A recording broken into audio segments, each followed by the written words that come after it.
Good morning all of you. Welcome to back my YouTube channel GK education. My self Jashan Kumar Maheshwari. अगर आप इस YouTube channel पे नए हैं तो please subscribe this channel and press the bell icon, जिससे आने वाली न्यू वीडियो आपको नोटिफिकेशन द्वारा मिल जाएगी। लास्ट क्लास के अंदर हमने डिस्कस किया था हमारा पीवी आइसोथर्म, जिसके अंदर हमने लिक्विफिकेशन ऑफ गैस के बारे में डिस्कस किया था, जिसे किसने दिया था? एंड्रयूज ने गिवन किया था। आज हमारा टॉपिक है लिक्विड फेज और उसके अंदर हम सबसे फर्स्ट डिस्कस करेंगे vapour pressure, then surface tension, then viscosity. तो शुरुआत हम करते हैं हमारे वेपर प्रेशर से।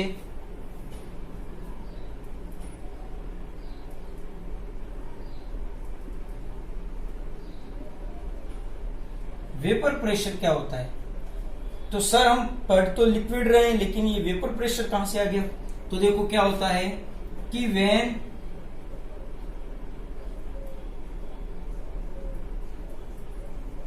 evacuated container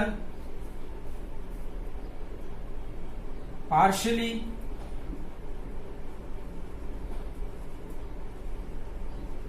filled by liquid।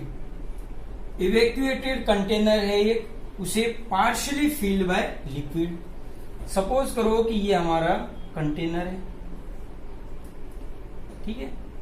अब ये कंटेनर दो तरीके से हो सकता है, एक तो ओपन और एक क्लोज। अभी हम जनरली बात कर रहे हैं, तो इसे हमने पार्शियली फिल कर दिया। तो हमारा जो रिमेनिंग है, remaining portion filled by vapour of liquid. जो हमारा रिमेनिंग पोर्शन होगा वो हमारा प्रेशर के थ्रू वो फिल कर लेगा उसको, ठीक है। अब जैसे जैसे टाइम इंक्रीज होगा और प्रेशर भी क्या कहेंगे, इंक्रीज होगा। एक तरीके से मैं बोलूं कि जो हमारा वेपर जो होगी वो इंक्रीज होगी, तो उसके द्वारा, वेपर के द्वारा इस कंटेनर पर जो वॉल है उस पर, यानी कि मैं बोलूं container wall pressure increase. Container का जो वॉल प्रेशर होगा वो भी क्या होगा? इंक्रीज होगा। मीन्स हमारा वेपर प्रेशर एक तरीके से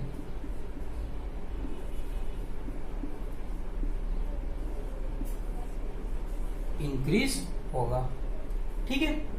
अब जैसे ही टाइम के साथ साथ इस कंटेनर के अंदर सारे के सारे क्या हो जाएंगे? नीचे लिक्विड, ऊपर वेपर। तो एक टाइम आएगा, तो मैं बोलूं एट अ फिक्स टाइम, या मैं बोलूं at some time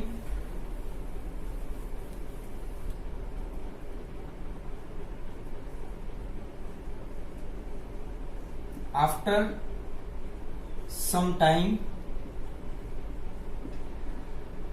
vapour fix. Vapour fix means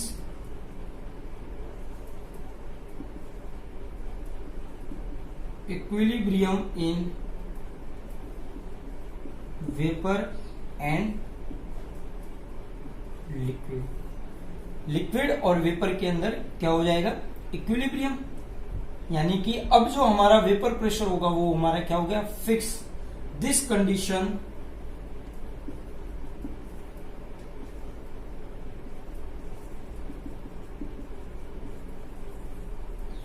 called saturated vapour pressure. Saturated vapour pressure हो जाएगा हमारा, ठीक है। अब इस टाइम पर जो हमारा प्रेशर कैलकुलेट होगा वो हमारा क्या होगा? Saturated vapour pressure. यानी कि अब ना तो प्रेशर इंक्रीज होगा ना प्रेशर डिक्रीज होगा, यानी कि एक तरीके से मैं बोलूं क्या होगी, इनमें इक्विलिब्रियम बन जाएगी, ठीक है। अब जो हमारा लिक्विड और जो हमारा वेपर है, तो इसके फॉर्म करने के कितने टाइप हो सकते हैं वो। तो एक है हमारा, सबसे फर्स्ट है हमारा ओपन सिस्टम।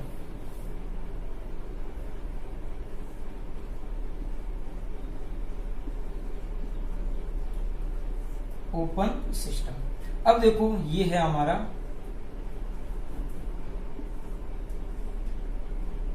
ओपन सिस्टम, ठीक है। जब हम इसे हीट गिवन करते हैं, टेम्परेचर इंक्रीज करते हैं, तो हमारा वेपर जो होती है वो क्या होती है, फॉर्म होती है, ठीक है। अब इस वेपर का जो फॉर्म होने का कारण है वो क्या है, due to surface of liquid pressure is equal to outer pressure.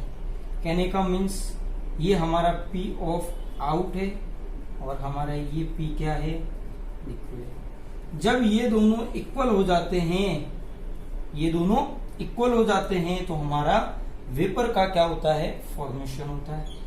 अब इस वेपर के फॉर्मेशन में इंपॉर्टेंट रोल किसका है, टेम्परेचर का। तो एक टेम्परेचर आता है बॉइलिंग पॉइंट। क्या होता है ये, द टेम्परेचर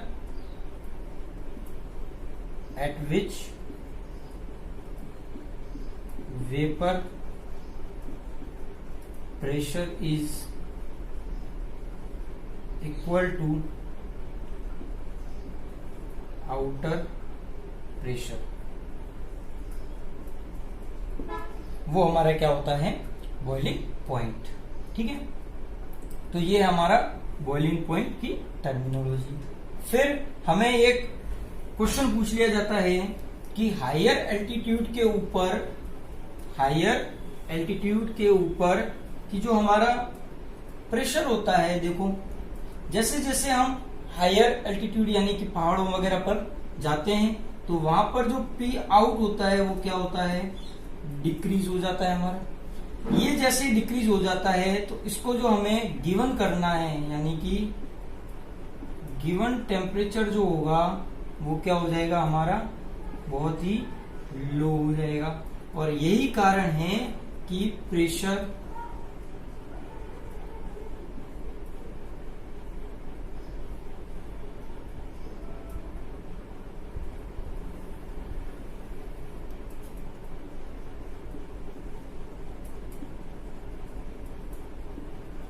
प्रेशर कुकर को यूज किया जाता है वहां पर, ठीक है।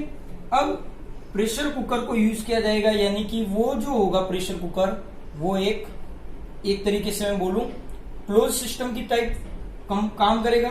उस क्लोज सिस्टम के अंदर जब वेपर बनेगी तो वो वेपर खुद के ही वापस उस पर और ज्यादा प्रेशर लगाएगी, यानी कि कम टाइम के अंदर, यानी कि लो टाइम के अंदर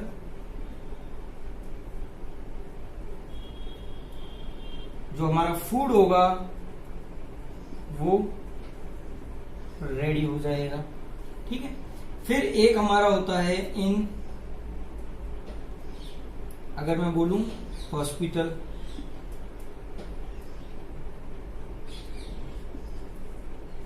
हॉस्पिटल में क्या होता है, सर्जिकल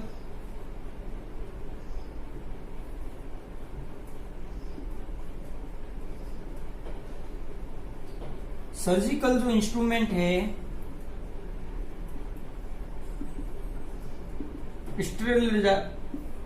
उनको स्टेरिलाइज किया जाता है, यानी कि जो जर्म्स वगैरह होते हैं या जो हमारे बैक्टीरिया वायरस जो होते हैं उनको खत्म किया जाता है स्टेरिलाइज से। अब इस स्टेरिलाइज से क्या होता है कि जो हमारा एक तरीके से मैं बोलूं एक कंटेनर होता है, उस कंटेनर के अंदर जो हम सर्जिकल इंस्ट्रूमेंट को रख दिया जाता है।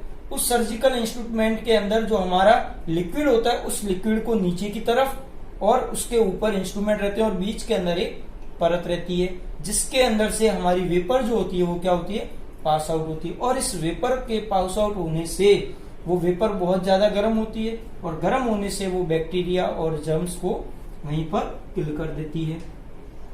ठीक है, फिर हमारा नेक्स्ट है हमारा क्लोज सिस्टम। एक तरीके से मैं बात करूं क्या होता है, देखो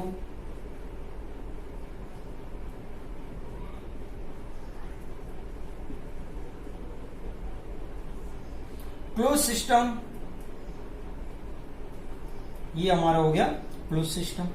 अब क्लोज सिस्टम के अंदर अगर मैं देखूं तो कभी भी वेपर प्रेशर एक दूसरे से बराबर नहीं होंगे, यानी कि P of out not equal to P of liquid, so no boiling point gain, हमें बॉइलिंग पॉइंट गेन नहीं होगा। बस इसके अंदर हमें यही ध्यान रखना है। ठीक है, नेक्स्ट हमारा टॉपिक है सरफेस टेंशन।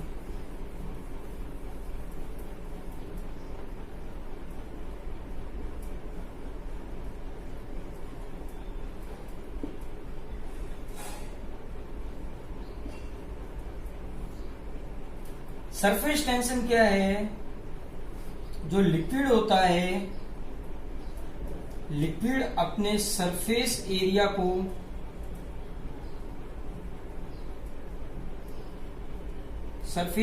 को लो रखने का काम करता है। The phenomena of liquid due to the, या मैं बोलूं the phenomena of liquid which have to low our surface area is called surface tension. ठीक है, एक तरीके से मैं बोलूं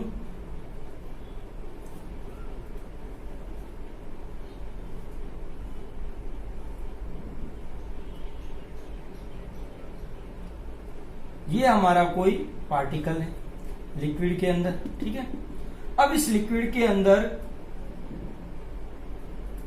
चारों तरफ से फोर्स लग रहे हैं, लेकिन जो ये सरफेस वाला पार्टिकल है इस पर एक इस तरफ और एक इस तरफ और एक इस तरफ, यानी कि ये दोनों तो एक दूसरे को कैंसिल आउट कर देंगे और ये वाला जो होगा टोटल जो हमारा प्रेशर हो या मैं बोलूं फोर्स होगा वो कहां की तरफ होगा, नीचे की तरफ। तो मैं बात बोलूं इन कंटेनर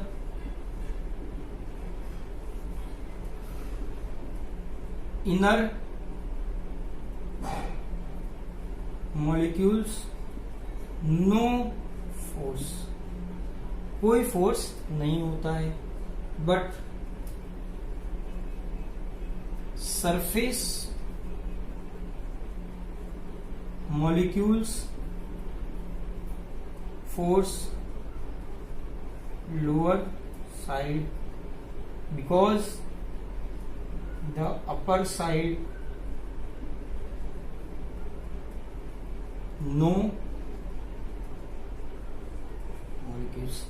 अब देखो ये इस अपर साइड के कारण टोटल मॉलिक्यूल कहां जाने का काम कर रहा है, नीचे की तरफ, यानी कि जो हमारा फोर्स होगा वो इसे कहां ले जाएगा, नीचे। अब जो इस फोर्स को नीचे ले जाएगा तो इसका जो सरफेस एरिया है वो क्या हो गया, ऑटोमेटिकली ही कम हो गया। तो यही काम क्या करता है, सरफेस टेंशन। तो इसको मॉलिक्यूल को जब नीचे लाया जाएगा तो इसका सरफेस एरिया कम हो जाएगा ऑटोमेटिकली। तो ये है हमारा सरफेस टेंशन। अब इस सरफेस टेंशन के अंदर हम देखते हैं कि हमारी कैपिलरी है,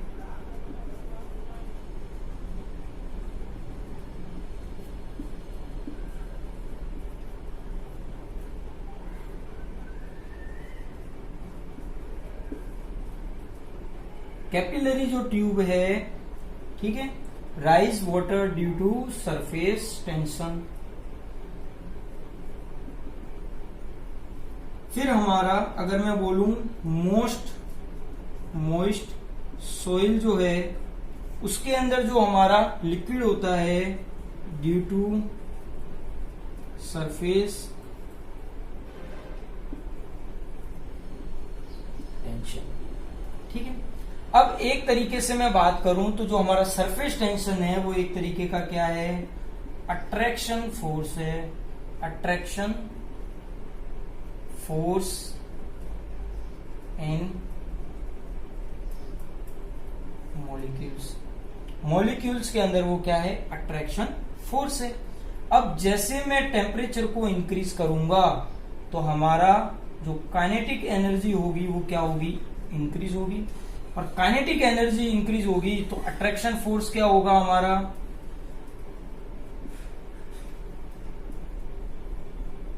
डिक्रीज। और अट्रैक्शन फोर्स डिक्रीज होगा तो हमारा अगर सरफेस टेंशन जो होगा, सरफेस टेंशन वो क्या हो जाएगा, डिक्रीज। ठीक है, अब कुछ टर्मिनोलॉजी है इसके अंदर, वो देख लेते हैं हम। सरफेस टेंशन को रिप्रेजेंट किया जाता है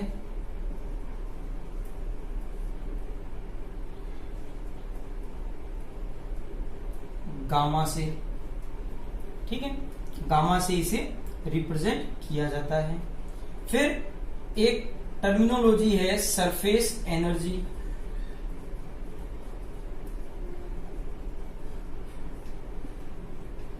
विच एनर्जी, या मैं बोलूं energy required to increases surface area by 1 unit called as surface energy. उसे हम क्या कहते हैं, surface energy. Energy required to increases surface area by 1 unit. 1 unit से जो होती है वो। अब मैं इसकी यूनिट की बात करूं, इसकी यूनिट क्या होती है, इसकी यूनिट होती है जूल पर मीटर। किसकी, सरफेस एनर्जी की। ठीक है, फिर अगर मैं बात करूं कि सर गामा की क्या होती है यूनिट,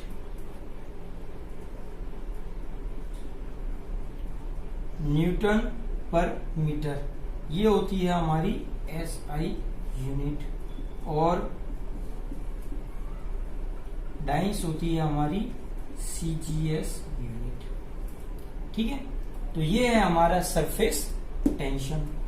फिर हमारा लास्ट टॉपिक इसमें रहता है वो है विस्कोसिटी।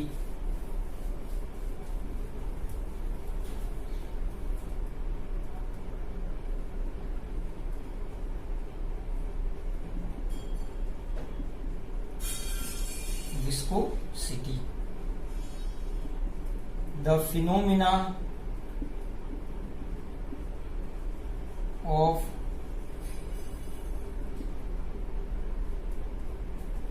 Restrict to flow.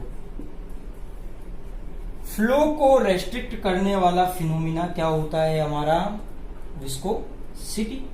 अब देखो हम क्या देखते हैं जनरली कि कोई लिक्विड जो होता है उसका काम क्या होता है, एक दूसरे के ऊपर फिसलते हुए आगे बढ़ना, यानी कि एक तरीके से फ्लो होना। लेकिन उस फ्लो को क्या करना है, रेस्ट्रिक्ट करना है। ठीक है, अब ये जो रेस्ट्रिक्शन होगा ये कहां होगा, due to intramolecular force. Intramolecular force के कारण ये होता है रेस्ट्रिक्शन। अब इसके अंदर एक होता है करंट फ्लो। ये है हमारे पास डिफरेंट टाइप्स की लिक्विड की लेयर।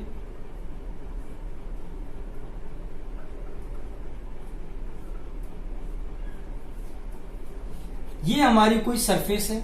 जब सरफेस के ऊपर लिक्विड को डाला जाता है तो उसकी जो सबसे नीचे वाली लेयर है जो सरफेस के कांटेक्ट के अंदर है वो तो फ्लो नहीं करेगी, और उसकी जो अपर वाली लेयर है वो फ्लो करेगी। सपोज मैं इसको du ले लूं तो इसका जो होगा वो क्या होगा, du माइनस u वेलोसिटी, और इसकी क्या होगी, du plus u velocity.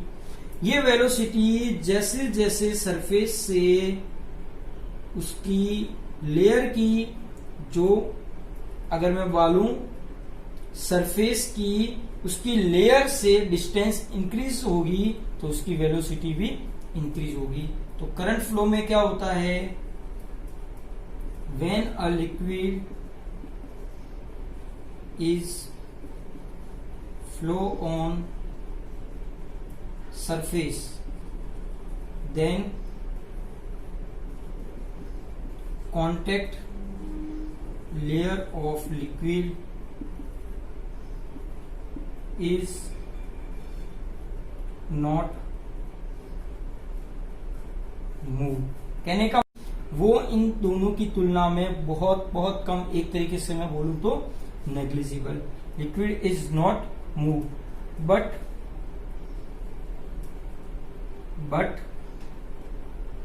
increases of layer but distance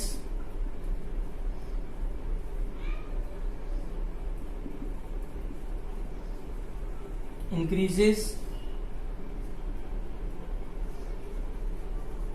layer from surface their velocity also increases. उनकी जो वेलोसिटी होगी वो भी क्या होगी, इंक्रीज होगी। अब इसके अंदर एक टर्मिनोलॉजी आती है हमारी वेलोसिटी ग्रेडियंट। क्या होता है,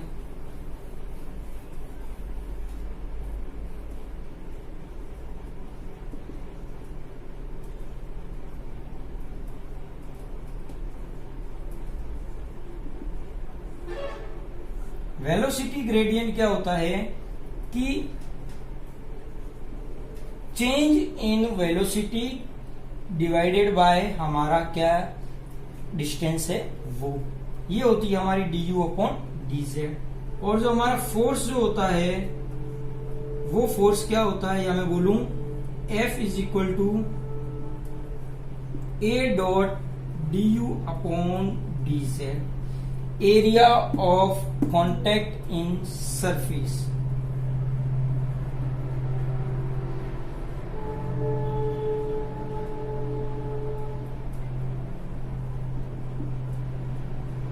एरिया ऑफ कॉन्टेक्ट सरफेस। ठीक है, अब ये जो इसके प्रोपोर्शनल है तो F जो होगा वो नीटा a dot du upon dz होगा, और जहां पर नीटा हमारा क्या होगा, विस्कोसिटी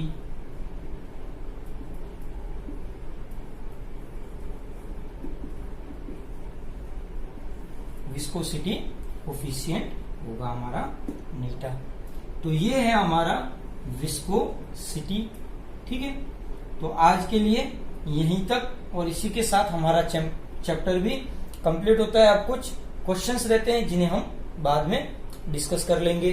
उम्मीद होगा ये वीडियो आपको पसंद आया होगा। अगर ये वीडियो आपको पसंद आया तो please like, comment, share and subscribe जरूर करें। धन्यवाद।